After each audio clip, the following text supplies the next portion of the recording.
Allah, Allah, Allah, Allah, Allah, Allah, ya Rasulullah. Assalamualaikum warahmatullahi wabarakatuh. Sahabat lisan Islamiyah yang dirahmati oleh Allah Subhanahu wa taala. Pada kesempatan kali ini, saya akan membahas ataupun saya akan menceritakan sebuah kisah yang berjudul kisah tentang Rabi'ah Al-Adawiyah, sufi perempuan yang ingin membakar surga. Bagaimanakah kisahnya? Mari kita simak biar tidak penasaran. Rabi'ah Al-Adawiyah atau dikenal juga dengan nama Rabi'ah Basri adalah sufi perempuan yang dikenal dengan kesucian dan kecintaannya terhadap Allah. Ia merupakan wanita beraliran Sunni pada masa dinasti Umayyah yang menjadi pemimpin dari murid-murid perempuan dan Zahidah. Berkat peranannya yang besar, Rabi'ah Al-Adawiyah dijuluki sebagai The Mother of the Grandmaster atau ibu para sufi besar karena kezuhudannya. Salah satu kisah tentang Rabi'ah Al-Adawiyah yang paling populer adalah ia merupakan sufi perempuan yang ingin membakar surga menggunakan obor. Rabi'ah Al-Adawiyah lahir di kota Basrah yaitu di Irak sekitar abad ke-8, yaitu tepatnya pada tahun 713 ataupun 717 Masehi. Ia adalah anak keempat dari keluarga yang terbilang sangat miskin. Ayahnya bernama Ismail.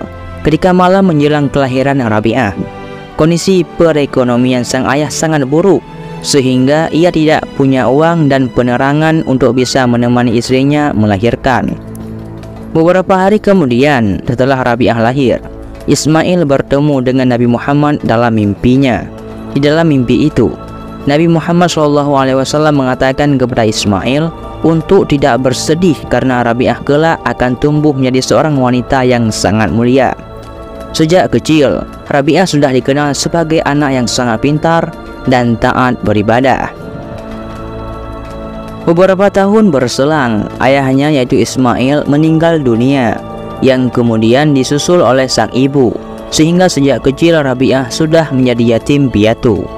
Kedua orang tuanya hanya meninggalkan harta sebuah perahu yang kemudian digunakan oleh Rabi'ah untuk mencari nafkah. Rabi'ah pun bekerja sebagai penarik perahu yang menyeberangkan orang-orang dari sungai Dajilah ke sungai yang lain. Saat Basrah dilanda bencana alam dan kemarau panjang, Rabi'ah bersama ketiga saudaranya memilih untuk berkelana ke berbagai daerah demi bertahan hidup. Namun dalam pengembaraannya, Rabi'ah terpisah dengan ketiga saudara perempuannya. Naasnya, Rabi'ah yang hanya seorang diri diculik oleh sekelompok penyamun dan ia dijadikan hamba sahaya. Hamba sahaya adalah orang yang menjadi korban perdagangan manusia. Disebutkan bahwa Rabi'ah dijadikan hamba sahaya seharga 6 dirham kepada seorang pedagang. Selama beberapa waktu, Rabi'ah harus hidup di dalam kesengsaraan yang teramat dalam. Suatu malam, Rabi'ah bermunajat kepada Allah.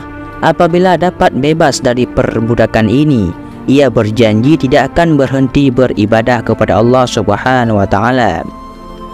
Tidak disangkanya, doa Rabi'ah langsung terjawab. Saat sedang salat malam, tiba-tiba majikan dari Rabi'ah dikejutkan oleh sebuah lentera yang tergantung di atas kepalanya tanpa sehelai tali. Cahaya tersebut bagaikan lentera yang menyinari seluruh rumah atau yang disebut sakinah, berarti cahaya rahmat Tuhan dari seorang muslimah suci. Melihat peristiwa aneh ini, sang majikan merasa takut sehingga Rabi'ah dibebaskan. Setelah tidak lagi menjadi hamba sahaya, Rabi'ah pergi ke padang pasir dan tinggal di sana. Di tempat inilah Rabi'ah menghabiskan waktunya beribadah kepada Allah Subhanahu wa taala. Bahkan Rabi'ah juga memiliki majelis yang dikunjungi oleh banyak murid. Semasa hidup Rabi'ah memberikan seluruh hidupnya hanya untuk Allah. Tidak ada satu pun di dunia ini yang dicintai Rabi'ah kecuali Allah Subhanahu wa taala. Saking ikhlasnya Rabi'ah beribadah kepada Allah, hatinya sampai tidak ada rasa takut terhadap neraka ataupun mengharapkan surga Allah. Dikisahkan bahawa suatu siang Rabi'ah Al-Adawiyah berlari-lari tanpa tujuan di kota Baghdad sembari menenteng sebuah air dan memegang obor di tangan kirinya. Orang-orang pun menanyai Rabi'ah tentang apa yang sedang ia lakukan. Rabi'ah pun menjawab bahwa ia ingin membakar surga dan menyiram api neraka. Orang-orang yang mendengar jawaban Rabi'ah pun semakin kebingungan. Menurut Rabi'ah, harapan akan surga dan ketakutan akan api neraka inilah yang membuat umat Islam menjadi semakin jauh dari cinta dan kasih kepada Allah Subhanahu wa taala. Oleh sebab itulah Rabi'ah ingin membakar surga supaya sirna segala harapan akan surga. Lalu juga ia menyiram api neraka semua supaya lenyap segala rasa takut umat Islam terhadap panasnya api neraka. Setelah kedua hal itu dilakukan, mungkin umat Islam akan menjadi lebih cinta kepada Allah karena cinta itu sendiri, tanpa ada pengharapan terhadap surga dan ketakutan terhadap api neraka. Sekembalinya Rabi'ah dari Mekah untuk melaksanakan ibadah haji, kesehatan sang sufi perempuan ini mulai menurun hingga Rabi'ah diperkirakan meninggal dunia di usia 83 tahun. Adapun tepatnya pada tahun 1801 Masehi. Jasadnya pun dikebumikan di Basrah, yaitu di Irak. Wallahu alam. Jadi hanya inilah yang dapat saya sampaikan.